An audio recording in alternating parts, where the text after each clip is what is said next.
Good morning, everyone. This is Professor Hill. Short video for our class, Introduction to Ethics Philosophy 2306 here at St. Philip's College for the Summer 1 session. This is the first summer session for 2023. This is the first week of our class in a 5-week condensed class. And today's Thursday, the 8th of June, 2023.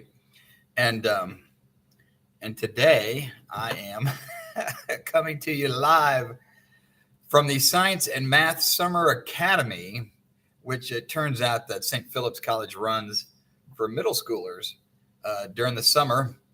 And you might be thinking to yourself, science and math, what is Professor Hill doing there? And the answer is, yeah, I tell my students, I don't teach science or math, but I do an ethics component here for them.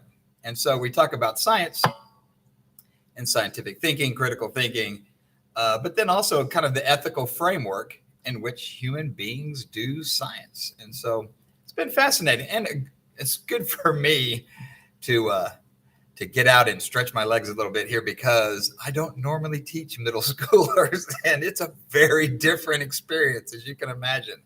Anyway, they're loads of fun. And today is our field trip. So we're going to go up and see Ralph the Swimming Pig. I don't know if y'all are old enough to remember that.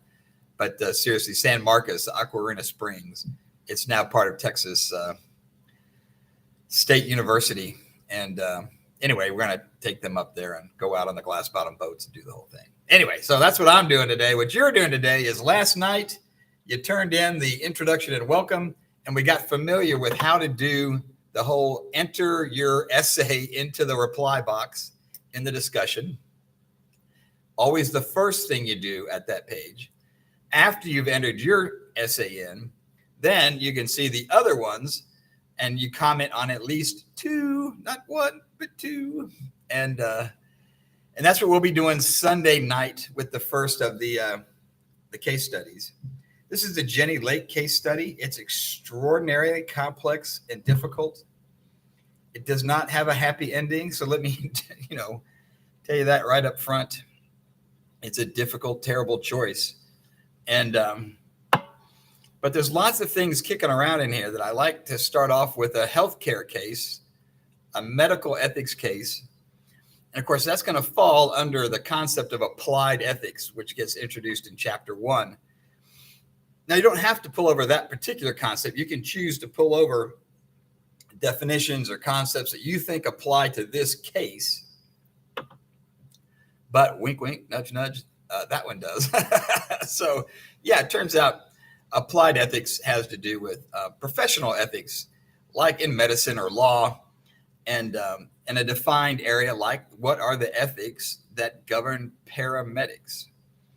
And so you're going to find that there are some things which are specific to their role, to their job, which might not apply to other jobs. It might not apply to them in their personal lives, down the street, having a burger, but it does in their role as paramedics. There are specific rules that apply there.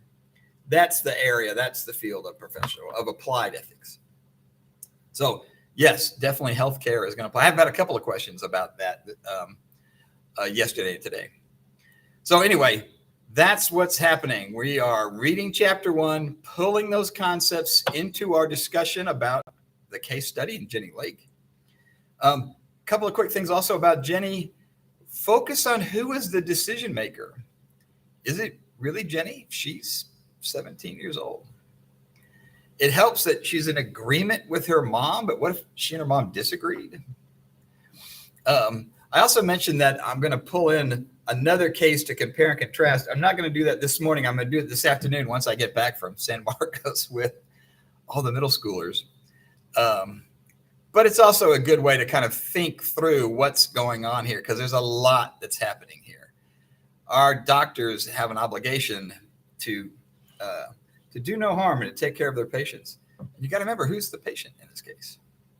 So, all right, think about all that. I will talk to you again this afternoon, maybe with a little sunburn on the face. We'll see. Certainly more tired than I am now.